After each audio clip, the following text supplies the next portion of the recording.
Have you ever wondered why nearly every culture on Earth, past and present, has some kind of belief in God, gods, or the divine?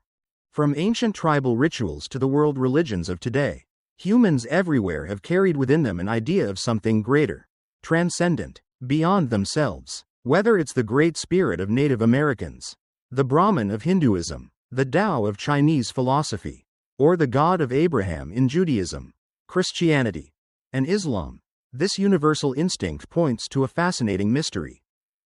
Why do humans have a universal idea of God across cultures?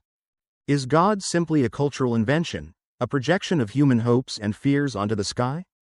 Or does this remarkable universality point to something real, something deeply embedded in the human soul?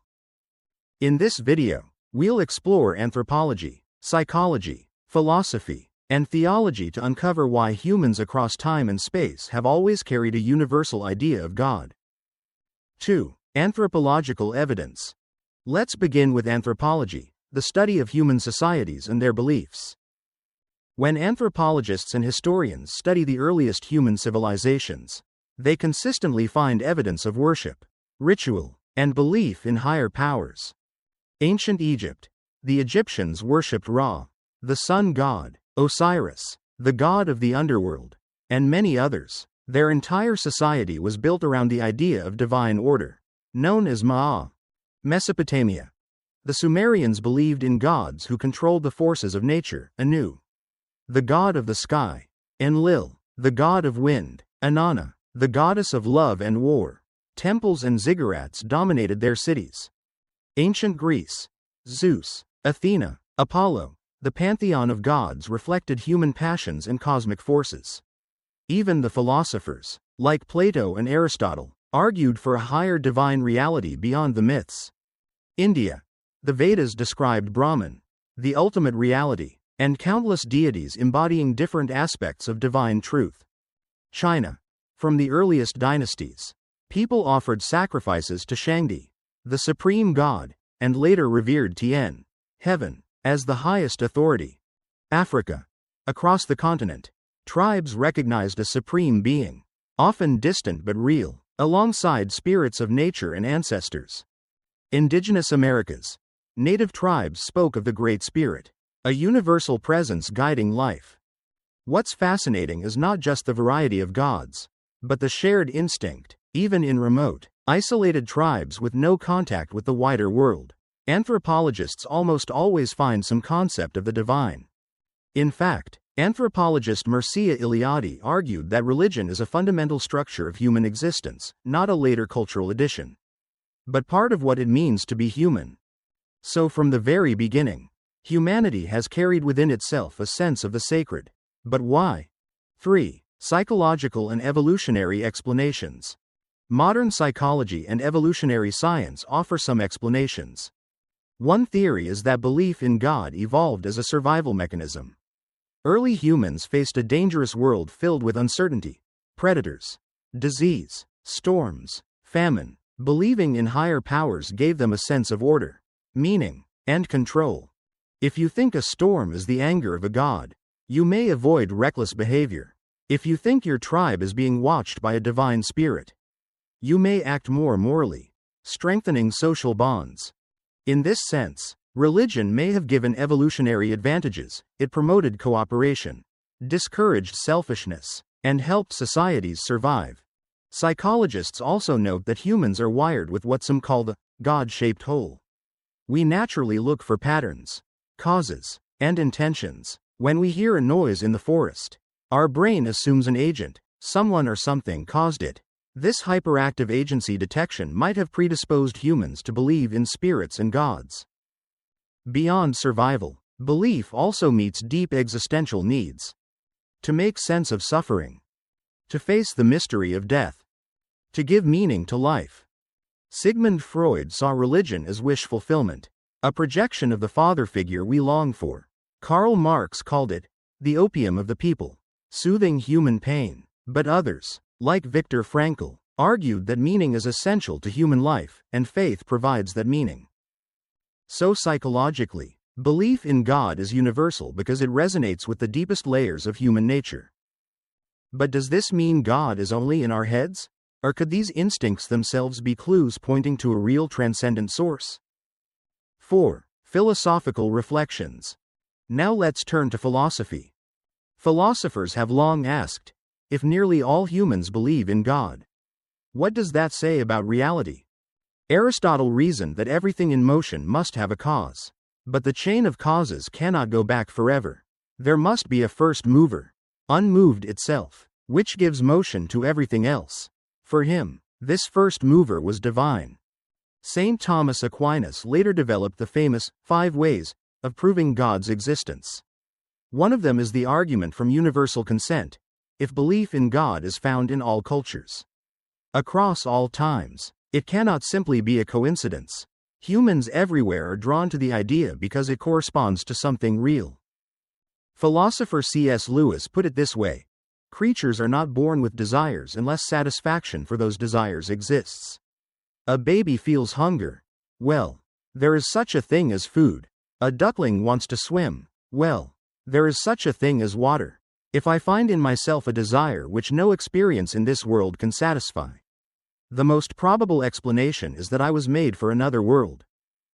The universal longing for God, then, is not a flaw, but a pointer to the transcendent. 5. Theological perspective. Theology takes this further. The Bible itself says in Ecclesiastes chapter 3 verse 11, God has set eternity in the human heart.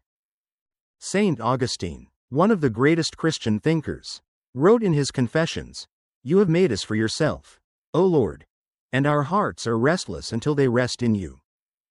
Christian theology argues that the universality of God belief is not an accident, but part of God's design. God created humans in His image, with the capacity to know and love Him. The universal instinct to worship, therefore, is a reflection of our origin and destiny. Other traditions echo this. In Hinduism, the ultimate goal is union with Brahman. In Buddhism, though not centered on a creator God, there is recognition of a higher truth beyond the self. In Chinese thought, Confucius spoke of aligning with heaven's order. Each culture expresses it differently, but the instinct is the same: humanity is reaching upward. 6. Comparisons across cultures. Let's look more closely at some cross-cultural parallels. Hinduism. The divine is both personal and impersonal. Gods like Vishnu and Shiva represent aspects of ultimate reality, but behind them stands Brahman, the infinite. Buddhism. Though it often avoids talk of God, it still recognizes nirvana, an ultimate reality beyond suffering and illusion. China. The mandate of heaven shaped politics and morality. Even emperors were judged by heaven's will. Native Americans. The Great Spirit is not unlike the Christian concept of God, a transcendent source of life. African tribes. Many had a supreme God, often distant but acknowledged, alongside local spirits. Christianity, Judaism, Islam. The Abrahamic faiths declare that God is one, personal, transcendent, and immanent. What's remarkable is that while the details differ, the instinct is the same. Humans sense there is more than the material. It's like different languages describing the same reality. They use different words, symbols, and rituals, but all are pointing toward the divine. 7. The argument from universality. This brings us to a powerful argument, the argument from universality. If every human culture, regardless of geography or history, has some concept of God, isn't that itself evidence that God exists? Imagine if every culture, independently, invented the idea of oxygen before science proved it. Wouldn't that suggest oxygen is real, even if they didn't fully understand it? In the same way, the universal belief in God may be humanity's instinctive recognition of a reality that transcends us. It doesn't prove God mathematically, but it's like a clue, a signpost pointing beyond ourselves. 8. Counter-arguments and responses. Of course, skeptics argue otherwise. Some say, God is just a cultural invention. Humans created religion to explain what they didn't understand: thunder, earthquakes, death. Others argue, it's simply psychology. We want a cosmic parent to protect us. These objections raise important points. Certainly, Human cultures shape their images of God. And yes, psychology plays a role. But here's the response. Even if cultures interpret God differently, why is the instinct universal? Why does the longing for God never disappear, even in our modern secular world? In fact, when people try to suppress religion, new forms emerge: political ideologies, cults of personality, even secular movements that function like religions. The human heart refuses to give up its search for the transcendent. As G.K. Chesterton quipped, when men stop believing in God, they don't believe in nothing, they believe in anything. 9. Conclusion. So, why do humans have a universal idea of God across cultures? Anthropology shows it's always been there. Psychology explains why it resonates with our deepest needs. Philosophy suggests it points to a real transcendent cause. Theology declares it is written into the human soul by the Creator Himself. The universality of God belief is not proof in a laboratory sense, but it is a powerful sign. Like a fingerprint left on the heart of humanity, it whispers that we were made for more. Across cultures, across time, humans have always looked up to the heavens, to the sacred, to God. And perhaps the reason is simple. God has always been looking down on us.